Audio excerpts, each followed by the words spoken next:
El Ministerio Conéctate a Jesús y Seminarios y Tutorías ISU presentan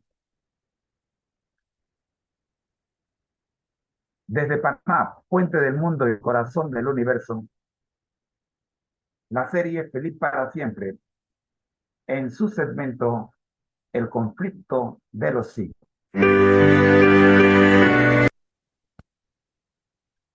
A continuación, escucharemos el tema número 3.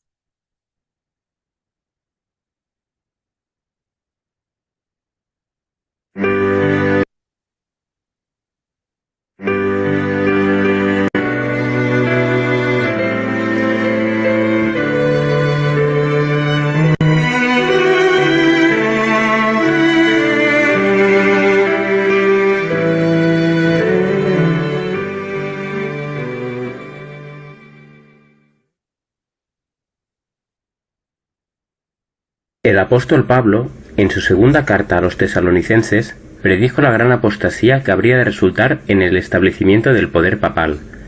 Declaró respecto a la segunda venida de Cristo: «No vendrá sin que antes venga la apostasía, y se manifieste el hombre de pecado, el hijo de perdición, el cual se opone y se levanta contra todo lo que se llama Dios, o es objeto de culto, tanto que se siente en el templo de Dios como Dios, haciéndose pasar por Dios, porque ya está en acción el misterio de iniquidad». Ya en aquella época, Pablo veía entrar a la Iglesia errores que prepararían el camino para el desarrollo del papado. Subrepticiamente, y después con más descaro, el misterio de iniquidad hizo progresar la obra engañosa y blasfema. Las costumbres del paganismo fueron penetrando en la Iglesia cristiana. Habiendo cesado la persecución y habiendo penetrado el cristianismo en las cortes y los palacios de los reyes, la Iglesia dejó a un lado la humilde sencillez de Cristo por la pompa y el orgullo de los sacerdotes y gobernantes paganos, y sustituyó los requerimientos de Dios por las teorías y tradiciones de los hombres. La conversión nominal de Constantino al cristianismo a principios del siglo IV hizo que el mundo se introdujera en la Iglesia. Con esta maniobra parecía que el paganismo había sido vencido, sin embargo vino a ser vencedor. Sus doctrinas, ceremonias y supersticiones se incorporaron a la fe y al culto de los que profesaban ser seguidores de Cristo. Esta unión entre paganismo y cristianismo dio por resultado el desarrollo del hombre de pecado, predicho en la profecía como poniéndose a Dios y ensalzándose a sí mismo sobre Dios. Este gigante sistema de falsa religión es una obra maestra del poder de Satanás, un monumento de sus esfuerzos por sentarse él en el trono y reinar sobre la tierra según su voluntad. A fin de asegurarse honores y ganancias mundanales, la Iglesia fue inducida a buscar el favor y el apoyo de los grandes de la tierra, y habiendo rechazado a Cristo, fue inducida a rendir pleitesía al representante de Satanás, el obispo de Roma. Al Papa se le ha dado los títulos propios de la deidad, así como Señor Dios del Papa o Vicario Hijo de Dios.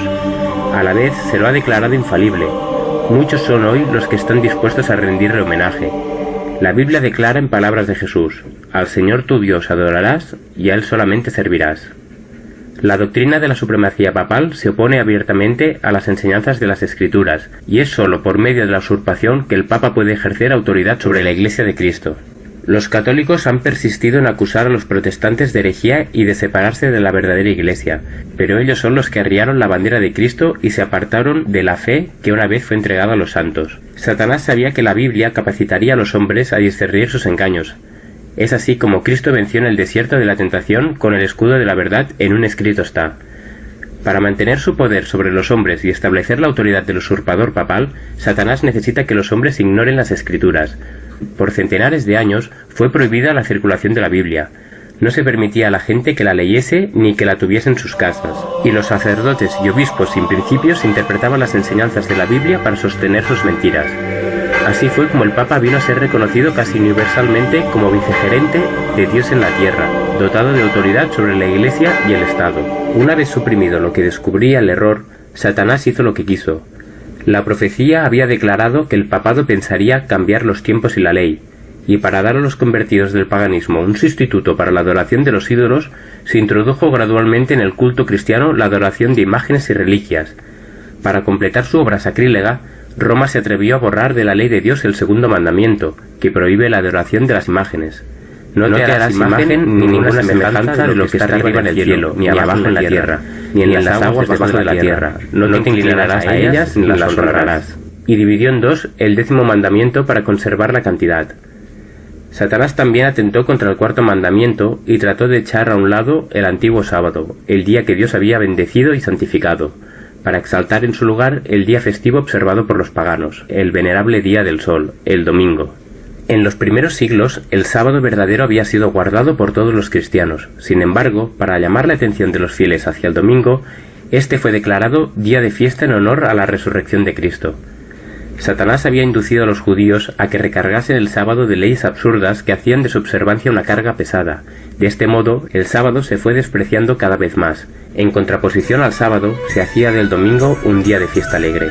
A principios del siglo IV, el emperador Constantino expidió un decreto que hacía del domingo un día de fiesta pública en todo el Imperio Romano. El día del sol fue reverenciado por sus súbditos paganos y honrado por los cristianos. Era política del emperador conciliar el paganismo con el cristianismo. Con todo esto, Satanás aún no había completado su obra. Había resuelto reunir al mundo cristiano bajo su bandera y ejercer su poder por medio de su vicario, el orgulloso pontífice, que aseveraba ser el representante de Cristo. De vez en cuando se convocaban grandes concilios en los cuales se reunían los dignatarios de la Iglesia de todas partes del mundo. En estos concilios, el sábado instituido por Dios era deprimido un poco más, en tanto que el domingo era exaltado en igual proporción. Así fue como finalmente la fiesta pagana llegó a ser honrada como institución divina, mientras que el sábado de la Biblia era declarado reliquia del judaísmo y se pronunciaba una maldición sobre sus observadores. El gran apóstata había logrado ensalzarse a sí mismo, sobre todo lo que lleva el nombre de Dios o es objeto de culto.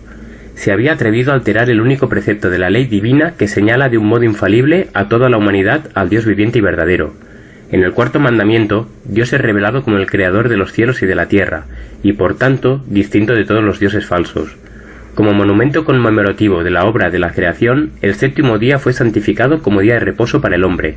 Estaba destinado a recordar siempre a los hombres que el Dios viviente es fuente de toda existencia y objeto de reverencia y adoración. Satanás se esfuerza por disuadir a los hombres de someterse a Dios y obedecer su ley. Por tanto, dirige sus esfuerzos especialmente contra el mandamiento que presenta a Dios como el Creador. Los protestantes ahora alegan que la resurrección de Cristo en el domingo convirtió a dicho día en el sábado cristiano, pero les falta la evidencia de las Escrituras. Ni Cristo ni sus apóstoles confirieron semejante honor a ese día. La observancia del domingo como institución cristiana tuvo su origen en aquel misterio de iniquidad que había iniciado su obra en los días de Pablo.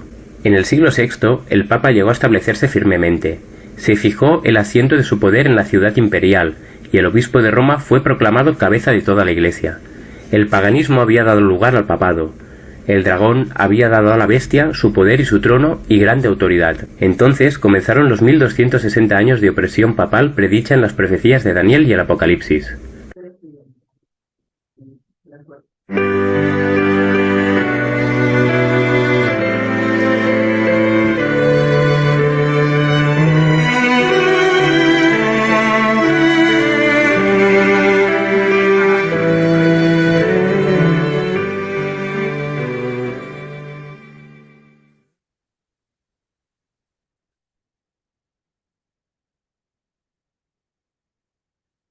El ministerio Conéctate a Jesús y Seminarios y Tutorías TISU presentaron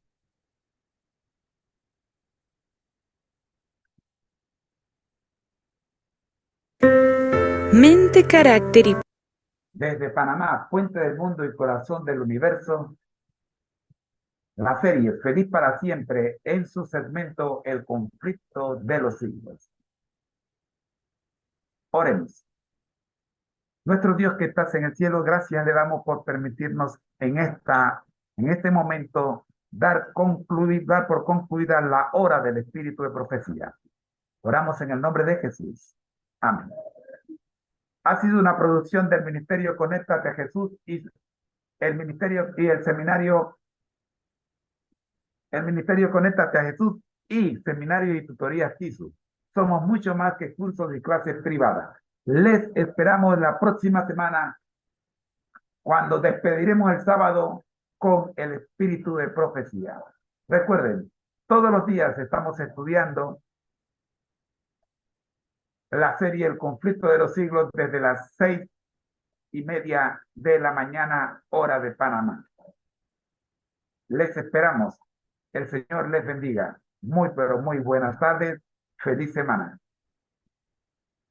Soy su hermano en Cristo, José Moreno, y pásenla bien.